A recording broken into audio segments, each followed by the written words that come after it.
Hey guys, this is Kathy at Fabric Bash, APQS Omaha.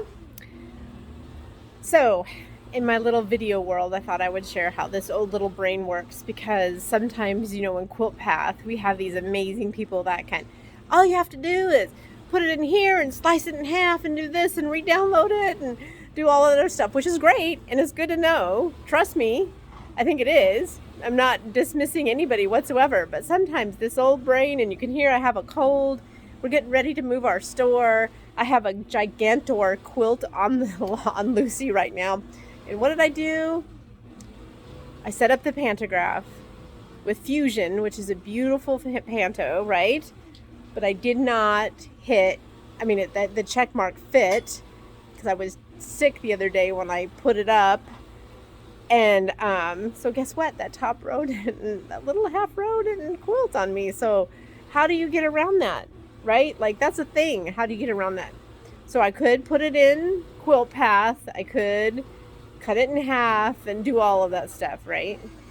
Well, this brain, when I'm sick and I'm tired and I'm in a hurry because we're getting ready to move our store, nope, not doing it. So this is what I did. I'm going to share with you what I did and what I'm working on and letting you know that, it is okay with Quilt Path to sometimes chunk through something slowly and painfully to get a customer quilt done without having to do some stuff that hurts your brain. Okay, here's the top of my quilt. This is where I started. So this is what I have started doing on our quilts, and having all of our staff do this is mark where we start the top of our quilt.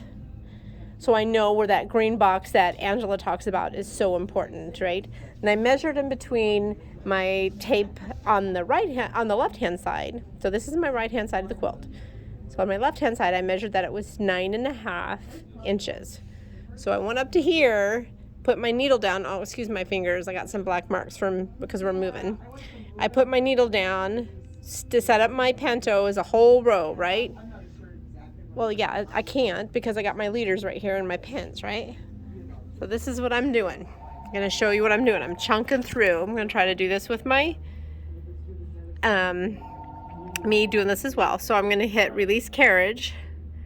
I'm going to move it over just a tiny bit because that's all I need to do. I'm going to hit repair pattern. And you're going to see now that it's going to go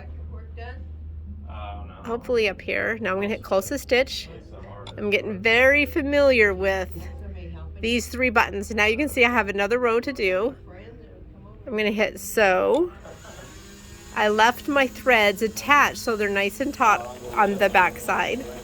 I'm going to go ahead, I'm going to quilt, and I'm going to go ahead and hit stop. I'm going to make sure my quilt is a little bit tight here. Got a little bit close there. We hit stop, right?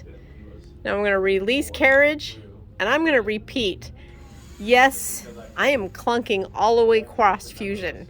Yes, it's not the optimal, but yes, it's going to get the job done.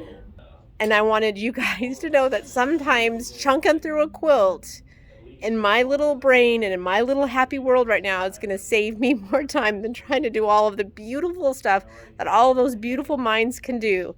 So this mind right here is going to be happy because in a few minutes this quilt is going to be done. And yes, I'm chunking through, but I'm enjoying life at the moment. I'm enjoying working with my Quilt Path, that it's flexible. And remember, there's more than one way to an end result. Happy quilting, guys.